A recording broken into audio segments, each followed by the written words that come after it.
Barakatah Yahweh, Barakatah Yahweh Shai. Welcome to part 2 of Hebrew names and meanings, or Hebrew names and their meanings. Today we're just gonna jump down to to the 12 tribes, because we covered a lot of different names last time in the last lesson that we went over. This time we're gonna hit the 12 tribes. As you can see here, the first tribe, Judah. As you can see here in the Hebrew, Yahawada, Yahawada. Because although Judah was the fourth born son of Jacob, he had the first spot, because the Most High said he's gonna save the tents of Judah first. That's why when you see the 12 tribe sign, you always see Judah at the head of it, even though Judah was the fourth born son. It's all spiritual. It says Judah, Yahawada. Yahawada breaks down to two words, Yahweh and Thawada. Okay, Yahawada, Yahweh, which is the Most High's name, means he to be, or he is, or he exists. And then Thawada equals thanks. So in Judah's name, even way back then, when people said that nobody knew the name of the Most High, hold up one second.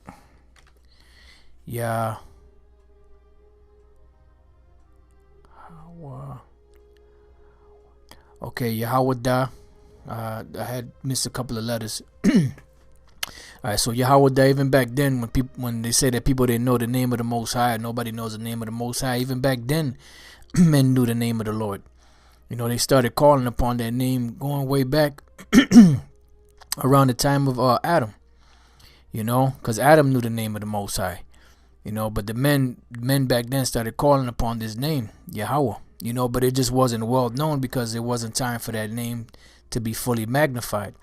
And the time when the name was fully magnified was during the time of the Exodus of Egypt, and when the Most High's name was truly magnified, even though it was already known, it wasn't well known. And then in this time now, that same name, which is not well known, again, is going to be very well known who the Most High is, and his name is going to be exalted in these times. So Judah, the fourth-born son of Jacob, had the name Yahawada, which is Yahweh thanks, or Yahweh Thawada. Okay, because you have Yahweh here, and then the da is the suffix or the ending of the word Thawada, Yahawada, Yahweh thanks. All right, the next one is Banyumyan, Bun-yum-yun. The word bun breaks down to son, and yum-yun is right. So Banyumyan is son of the right. Now Judah was the son of Leah, and Banyumyan was the last son that Rachel had before she actually had the son, and then she passed away because she had a hard labor. So she had called him Benani, but Jacob said no, his name is going to be Benjamin, Banyumyan, son of the right. Okay, so that's what the name Benjamin means. All right, Banyumyan, son of the right. All right, the next one is Levi, or Law Yah. That's a La, Wa, and a Ya. Law Yah, Law Yah, Law Yah, lawyer. Joined to me. Now, this was one of Leah's sons, and she said that her husband, Jacob, would be joined to her because of this son. I believe this was the third born son of the 12 tribes. And she said that the Most High was going to pretty much join Jacob unto her, because she has, at this point, she had 3 sons, and Rachel had no sons. But when you look at this name, the name of this particular son spiritually, really Loya, or joined to me, means joined to the Most High, because through the tribe of Levi, or through this man Levi, came the tribe of Levi, which were the priests. And they were the ones that would officiate the business of the priesthood, the business of the temple, the sacrifices, the gifts, and all of that, the tithes and all of that. So when you look at the name spiritually and dig deeper into it, really is Loya means joined unto the Most High. So joined to me, which is a literal name, but it really through the Levites was the first time when we were joined, really cemented, the nation of Israel with the Most High with the nation of Israel, because they were the ones that officiated the Most High's business. All right, the next one is Simeon, Shemai one. And I believe this is one of the sons of Silpah, which was if I'm not mistaken, is Silpah, which is Leah's handmaid, or this might have been one of the sons of Leah herself. And the word Shemai means to hear, and the one at the end is part of the word affliction. So Shemai one means affliction heard, because she was being afflicted because her Jacob loved Rachel, and he really didn't care too much for Leah, because really he when he saw Rachel, he was smitten by her, so he really wanted her. So even though she was Leah was also his wife, he was really more attracted, so to speak, to Rachel. So when the Lord gave her Leah this son, whether it was her that bore it or her handmaid Zilpah, she said, blessed be the Most High, because he heard her affliction that she had. All right. The next son is Zebulun, Zabalawan. And I believe this was also one of the sons of Zilpah, the handmaid of Leah. And Zabalawan means my dwelling. Okay. When you go back and you research it. So Zabalawan is my dwelling. Zebulun, Zabalawan. All right, the next one is Ephraim.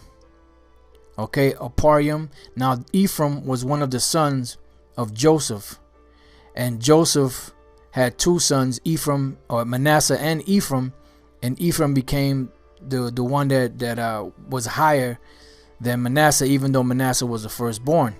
Now, the word Ephraim, Aparium, the I at the beginning is the word Anya, I or I am. Paryam or parya is fruit, and the paryam or the yum at the end is fruitful, plural. So Paryam, I am fruitful. And the reason why Joseph called his son that name was because not only did he give him Manasseh, but he also gave him Ephraim, so he made him fruitful in the land of his captivity, which was in Egypt. Okay, so he wasn't there alone. The Lord gave him sons, to carry on his name and to make him fruitful.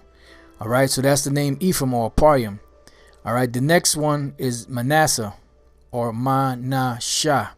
Now, the word Manasseh means made to forget, because when this was Joseph's firstborn son, and when his firstborn son was born, Joseph said, the Lord had made me forget my affliction, or something to that effect. Because remember, the sons of Israel, the other 11 sons, sold Joseph in slavery to the Ishmaelites, who in turn sold him into slavery unto the Egyptians. So Joseph was in the prisons. He was miserable. So when the Lord gave him his firstborn son, he named him Manasseh, made to forget, because he forgot about all the hell he was going through and all the stuff that he was dealing with, and was able to channel that, so to speak, through his son Manasseh.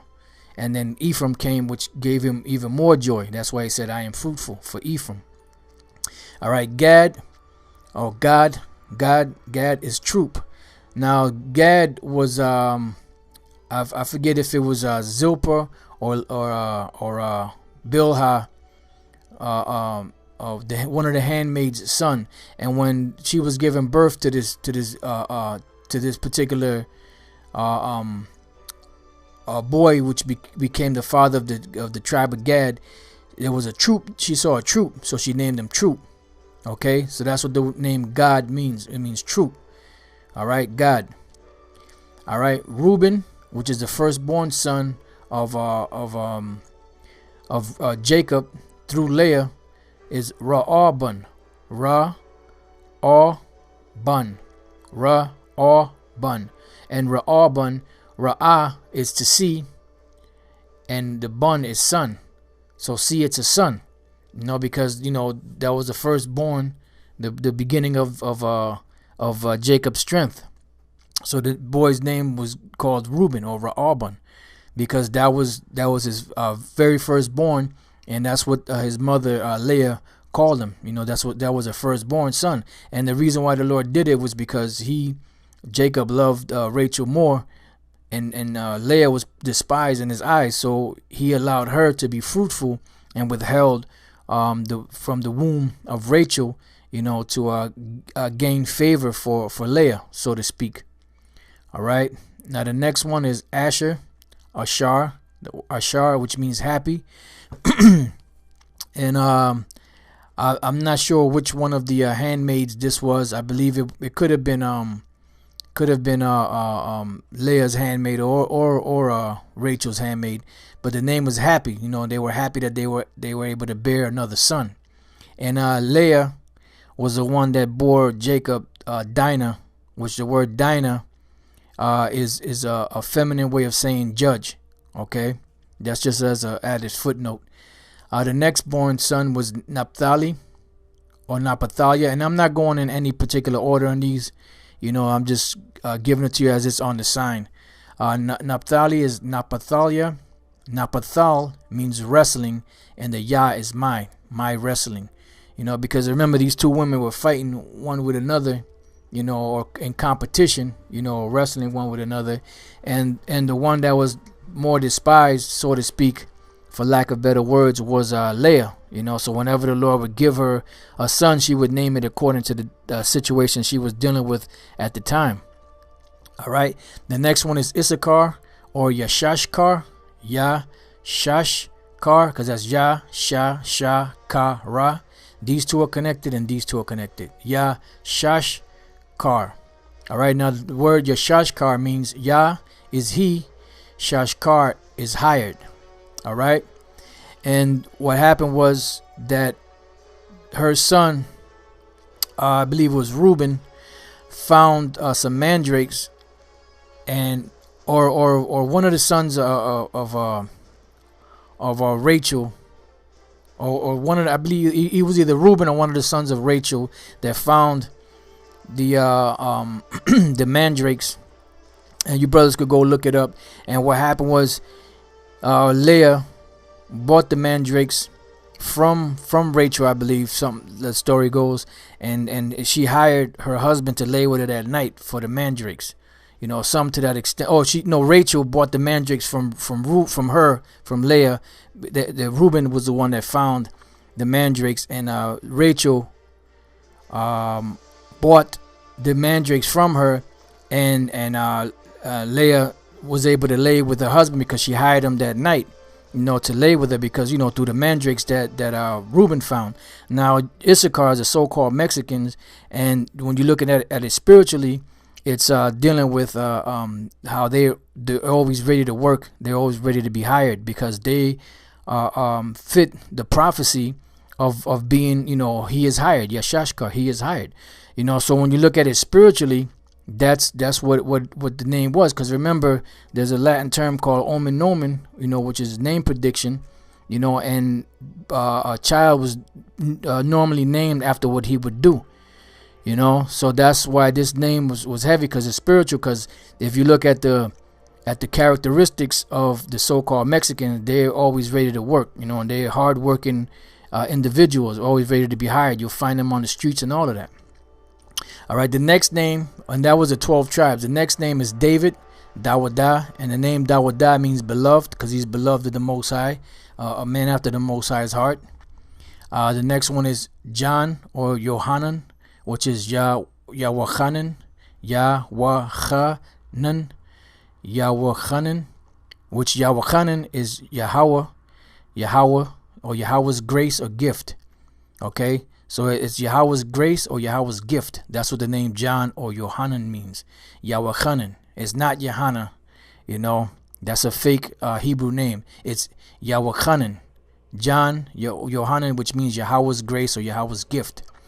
And the last name I have on the list here is Jonathan. Yawanathan. Jonathan.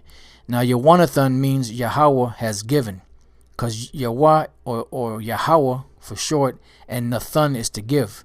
So Yawanathan is Yahweh has given. So that's some of the names so far that I have. And I hope you brothers have been edified. Until the next time, I say Shalom.